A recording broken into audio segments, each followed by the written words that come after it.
If you follow news around Ukraine, you'll be aware that there have been major accusations about corruption cases recently in Ukraine, revealed actually by Ukrainian institutions. What does this mean?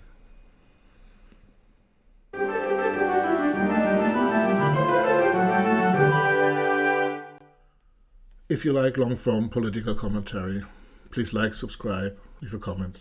Thank you. It is a long-standing trope within Russian-led media that Ukraine is simply too corrupt, and that because of the corruption in Ukraine, the West should cede its support and support Russia instead. Well, this is absurd on the level of drawing that conclusion.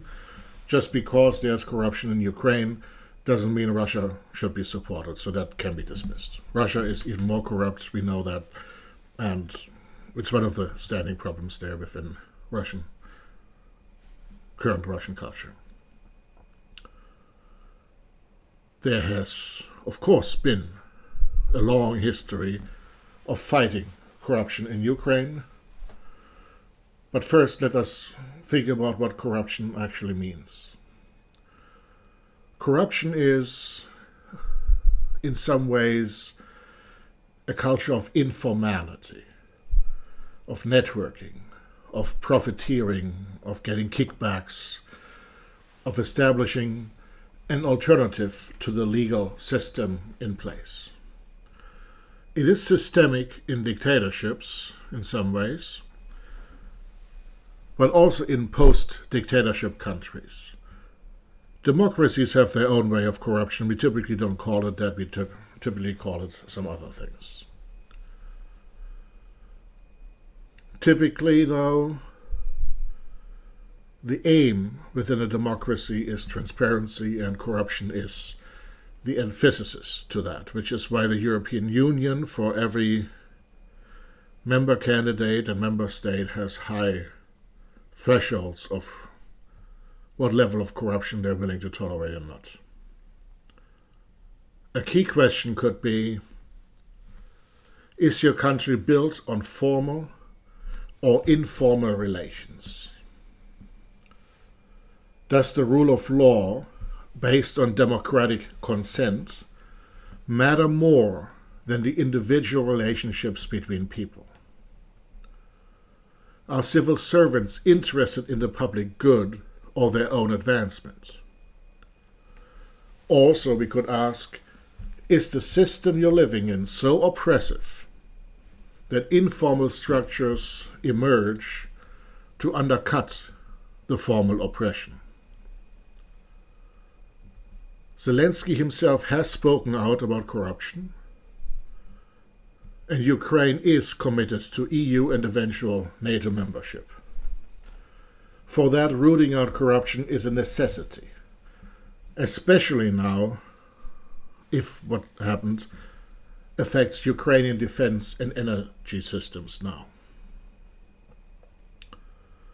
Now let's remember, Zelensky himself created the television show Servant of the People, Sluga Narodu. It's how he became a superstar within the Slavic world. The series is actually in Russian, with a little bit of Ukrainian, because Zelensky himself is a native Russian speaker. Zelensky is famous within Russia for that show, and when you watch it, it shows that the character he plays, Goloborodko, is actually voted in as president of Ukraine because of accusations that he makes against every politician in Ukraine being corrupt. The core of the show is to show how Ukraine is mired in corruption, in dysfunction, in the old ways, and that Zelensky's character there is actually trying to fix the problem. And at a certain point in episode 15 of season 1, after witnessing how him just being president leads his family to want to be more corrupt, expecting kickbacks, he's trying to get roads fixed in Kyiv, and everybody holds their hand up, and so that money is just lost throughout the way. Now then there's a press conference and someone asks him, how does a Ukrainian become a yokel?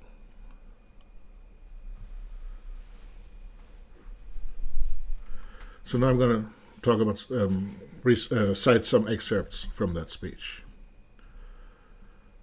Any decent Ukrainian, once elected, becomes a shrewd, weasel-like, thievish yokel. You think he became a shrewd, weasel-like, thievish yokel? Or was he a yokel to begin with? Are people born yokels? I don't think Ukrainians are born yokels. I think we are all born Ukrainians. The question is then, how do these 3 kilograms of a baby turn into a 100-kilogram yokel? How does this happen? I'll explain. We are to blame. People like you, like me. All of us, we are to blame. It starts at birth. With a bribe at the maternity ward, it's a must. Pay the doctor. No bribe, go back inside. Then we bring the baby home, where it's still a Ukrainian. Once he starts to think, it becomes a yokel.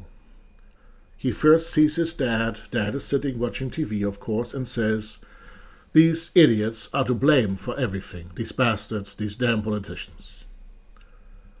While saying this, he counts the 200 hryvnias he got at a rally yesterday protesting against these idiots and putrid lawmakers. If that doesn't, someone will in his place. Why should someone else take the stolen money? Why not me, Dad reasons. The baby takes mental note, so our Ukrainian gradually becomes like his dad. He turns into a yokel, gradually. Then Goloborodko, played by Zelensky, describes how then the kid gets enrolled in private schools, how teachers are bribed to get good grades, and on to university, always with bribes and corruption, and the city and the state deteriorate around them. Finally, this young man, successful because of the corruption of his parents, of teachers, of professors, of politicians, of ordinary people, he succeeds. Now I quote the conclusion of the speech.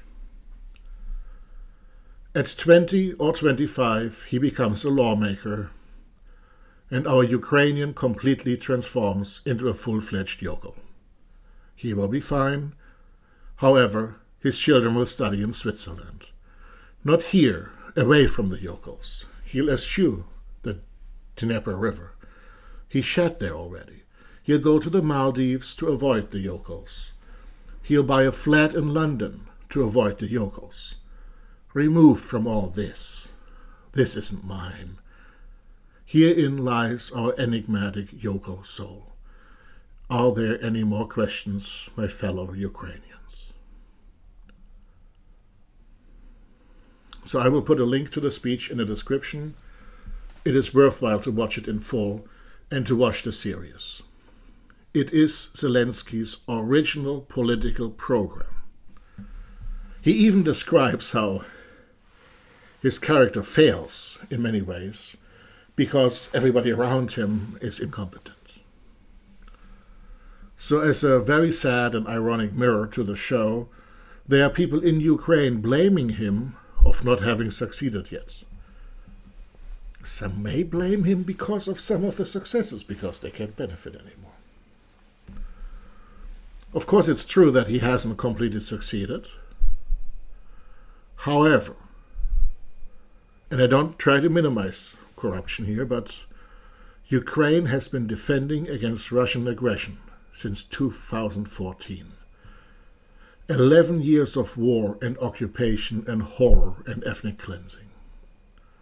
At the same time, the country under Zelensky is still doing what they can to reform all the institutions to fit within the democratic European Union framework. I don't know how they can do this. They're doing it. Sometimes there are mistakes on the way, we know that. But because of that, Ukraine needs our support to survive, and those fighting corruption in Ukraine need it as well. How will Ukraine succeed on both counts? Help Ukraine win against Russia. Give Ukraine a clear perspective towards the EU and eventually NATO. Both organizations are meant to minimize this type of corruption. Then, help Russia to survive Putinism and become democratic as well. That's the only choice. This is the only way. Thank you very much. This is Dr. Philip Kneis. This is Erratic Attempts, and see you soon.